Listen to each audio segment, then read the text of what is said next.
بسم الله الرحمن الرحیم. محترم ورونو، د اسماء الحسنا په سلسله کې د الله جل جلاله یو سپیڅلی نوم القدوس جل جلاله. القدوس جل جلاله دا د الله جل جلاله سپیڅلی نوم دی. قدوس هغه ذات چې هغه د هر قسم خیرو پیرو احتیاجاتو څخه پاک او سپیڅلی دی. د دنیا چې څه عیبونه دي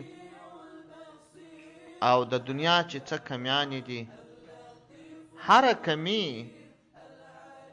چې د یو انسان په فکر کې راتلای سي، هر کمی و کمزوری چې فکر ممکن وي، د هغو ټولو کمیانو څخه الله جل جلاله سپیڅلی دی.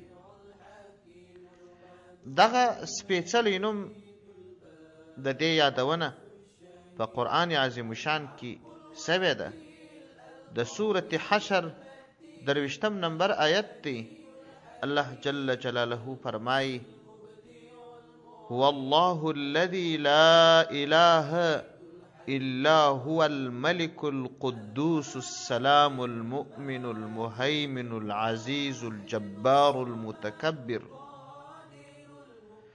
او په بل ځای کې په سورة جمعه کې هم د دغه سپیڅلی نوم یادونه سوې ده چې الله جل جلاله فرمایي: يسبح لله ما في السماوات وما في الأرض الملك القدوس العزيز الملك القدوس العزيز الحكيم.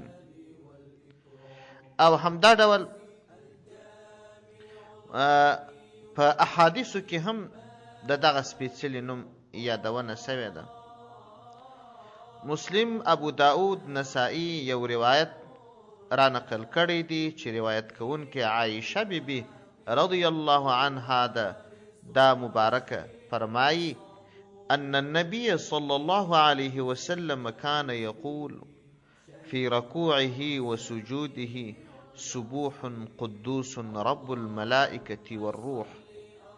وای پیغمبر صلی الله علیه وسلم به کله کله په رکوع او سجده کې دا سپیڅلي کلمات ویل: سبوح قدوس رب الملائکة والروح. او دغه سپیڅلی نوم کچيري یو څوک وایي، بزرګانو په تجربه ثابته کړې ده که څوک د الله جل جلاله دغه سپیڅلی نوم یادوي او وایي ذکر کوي، الله جل جلاله به د باطن د عیبونو پاکي.